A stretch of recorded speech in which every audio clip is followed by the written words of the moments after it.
Good afternoon. నా పేరు Madhu Yadav, Osmania university sociology PG student. భారతదేశంలో గత కొద్ది కాలంగా మనం ఏదైతే కులగణన డిమాండ్ చాలా బలంగా వినిపిస్తున్నటువంటి నేపథ్యంలో గత సంవత్సరం ఉన్నటువంటి ఎన్డీఏ ప్రభుత్వం మేము కులగణన ఖచ్చితంగా చేపట్టబోమని చెప్పి ఎంతైతే నిక్కచ్చిగా చెప్పిందో, అదే సందర్భంగా బీహార్ రాష్ట్ర ప్రభుత్వం 2022లో కేంద్ర ప్రభుత్వం కులగణన చేపట్టకపోయినప్పటికీ రాష్ట్ర ప్రభుత్వం తరఫున శాస్త్రీయంగా సమగ్ర కులగణన చేపట్టి ఖచ్చితంగా ఏ కులం ఎంత శాతం ఉన్నదో, ఏ వర్గాలు ఎంత శాతం ఉన్నదో ఆ వర్గాల లెక్క తీసి ఖచ్చితంగా రిజర్వేషన్లు పెంచి వాళ్ళ వాటా వాళ్ళకి అందిస్తామని చెప్పిన సందర్భంలో అక్కడి నుంచి కులగణన జరిగిన తర్వాత కులగణన జరిగినటువంటి లెక్కలను కులగణన అట్లే పక్కకు పెట్టకుండా ఆ రాష్ట్ర శాసనసభలో బిల్లు ప్రవేశపెట్టి అక్కడి నుంచి కులగణన ఆధారంగా ఏ వర్గాలైతే ఎంత శాతం ఉన్నాయో, ఏ కులాలైతే ఎంత శాతం ఉన్నాయో వారికి అంత శాతంగా రిజర్వేషన్లు పెంచే కార్యక్రమంలో చట్టరూపంగా ఈరోజు మనకు ముందుకు తీసుకొచ్చినాం, మనం అందరం చూసినాం. ఆనాడు విద్యా ఉద్యోగాల్లో 47% ఉన్నటువంటి బీసీ, ఎస్సీ, ఎస్టీ రిజర్వేషన్లని బీహార్లో కులగణన చేసి, శాస్త్రీయమైనటువంటి కులగణన చేసి, సమగ్రమైనటువంటి కులగణన చేసి 47% ఉన్నటువంటి రిజర్వేషన్లు 65% పెంచుకొని చట్టపరంగా పెంచుకున్నటువంటి రిజర్వేషన్లు కూడా ఇవాళ బీహార్ హైకోర్టు కొట్టివేసినటువంటి సందర్భాన్ని మనం చూస్తూ ఉన్నాం. రేపు భవిష్యత్తులో రాష్ట్ర ప్రభుత్వంలో కానీ కేంద్ర ప్రభుత్వం కానీ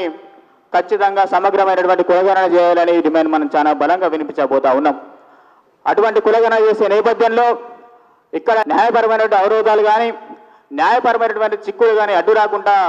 మనం ఎట్లా కులగణన చేసుకోవాలి, కులగణనకు ఉన్నటువంటి అవరోధాలు ఏంటివి, కులగణనని చట్టసభలో ప్రవేశపెట్టి బిల్లు చేసుకున్నాక కూడా ఈ న్యాయస్థానాలు కొట్టేస్తా ఉన్నాయంటే దానికి ఉన్నటువంటి పరిష్కార మార్గాలు ఏంటి అని వాళ్ళు చర్చించుకోవడానికి బీసీ పడి ఆధ్వర్యంలో నిర్వహించినటువంటి కార్యక్రమానికి వచ్చేసినటువంటి గౌరవనీయులు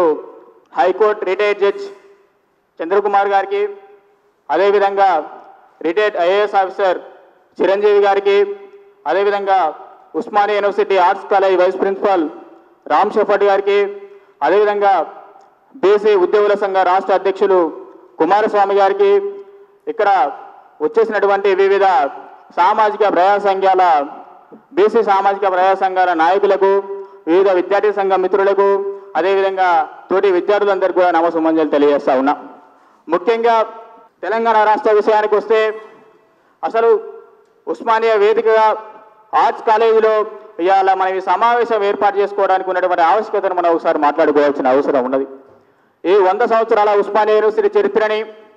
తెలంగాణ రాష్ట్రంలో ఉన్నటువంటి 100 సంవత్సరాల ఉస్మానియా యూనివర్సిటీ చరిత్రని మనం ఒకవైపు పెట్టి చూసినప్పుడు ఈ తెలంగాణ రాష్ట్రంలో ఎక్కడ సమస్య ఉన్నా, ఈ తెలంగాణ రాష్ట్రంలో ఎక్కడ ఉద్యమం జరిగినా అది ఖచ్చితంగా ఉస్మానియా వేదికగా జరిగినాయి. ఆనాడు వందే మాతర ఉద్యమంతో మొదలుకొని నాన్ ముల్కీ గోబ్యాక్ ఉద్యమం అయితేనేమి, ఆ తర్వాత 1969లో మొదలైనటువంటి తెలంగాణ తొలిదేశ ఉద్యమం అయితేనేమి, ఆ తర్వాత వచ్చినటువంటి నక్సల్ విప్లవ ఉద్యమాలు అయితేనేమి, ఆ తర్వాత వచ్చినటువంటి సామాజిక దళిత ఉద్యమాలు అయితేనేమి, ఆ తర్వాత జరిగినటువంటి 1996-97లో మొదలైనటువంటి తెలంగాణ మలిదేశ ఉద్యమం అయితేనేమి, ప్రతి ఉద్యమానికి కూడా ఆర్ట్స్ కాలేజ్ తెలంగాణలో వేదిక నిలబడ్డది. ఎక్కడ సమస్య ఉన్న తెలంగాణలో ఏ మూలకి ఎటువంటి సమస్య ఉన్నా స్పందించే గుణం ఉన్నటువంటి ఉస్మానియా యూనివర్సిటీ ఇవాళ బీసీలకు అన్యాయం జరుగుతూ ఉంటే ఖచ్చితంగా స్పందించాల్సిన అవసరం ఉన్నది. ఆనాడు తెలంగాణ ఉద్యమంలో ఇదే ఉస్మానియా యూనివర్సిటీ వేదికగా ఏదైతే ఉద్యమకారులు, ఏదైతే తెలంగాణ మేధావులు తెలంగాణ రాష్ట్రంలో సబ్బండ వర్గాలు, సబ్బండ కులాలందరూ కూడా కొట్లాడితే ఖచ్చితంగా తెలంగాణ రాష్ట్రం ఏర్పడుతుంది, తెలంగాణ రాష్ట్రం ఏర్పడిన తర్వాత మన అధికారం మనకు వస్తుంది, మన అధికారంలో మన వాటా మనకు వస్తుందని చెప్పారు, మన సంపద మనకు వస్తుంది, మన సంపదలో మనకు వస్తుంది, మన వాటా మనకు వస్తుందని చెప్పారు, మన వనరులు మన ఉద్యోగాలు మనకు వస్తాయి, అందులో మన వనరులు మన ఉద్యోగాల్లో మన వాటా మనకు వస్తుందని చెప్పారు. అయ్యాల ఏదైతే ఆలోచన మనం చేసినామో అది ఆలోచనగానే మిగిలిపోయింది, ఏదైతే మాటలు అనుకున్నామో అవి సద్దిమూటలుగా అట్లే మిగిలిపోయినాయి. ఇవాళ ఎవరికి అధికారం రావాలో వాళ్ళకు వచ్చింది, ఎవరికి సంపద రావాలో వాళ్ళకు వచ్చింది, ఎవరికి వనరులు రావాలో వాళ్ళకు వచ్చింది. కానీ తెలంగాణ రాష్ట్రంలో ఉన్నటువంటి సబ్బండ వర్గాలు, సబ్బండ కులాల ఆర్థిక పరిస్థితి కానీ సామాజిక పరిస్థితి కానీ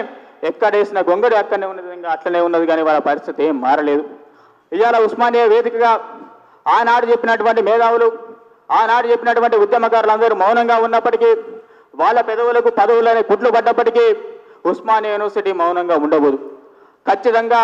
ఆనాడు ఏదైతే మాట చెప్పిందో ఉస్మానియా యూనివర్సిటీ తెలంగాణ ఉద్యమంలో సంపన్న వర్గాలు సంపన్న కులాలన్నీ రోడ్డు మీదకి వచ్చి కొట్లాడితే తెలంగాణ రాష్ట్రం వస్తే సామాజిక తెలంగాణ ఏర్పాటు చేసుకుని ఎవరి వాటా వాళ్ళు తీసుకుందామని ఏదైతే చెప్పిందో సామాజిక తెలంగాణ వచ్చే వరకు ఉస్మానియా యూనివర్సిటీ కొట్లాడుతూ ఉంటుందని చెప్పడానికి ఇటువంటి సమావేశాలు ఇటువంటి సంఘాలు నిదర్శనంగా మనకు కనిపిస్తూ ఉంటాయి.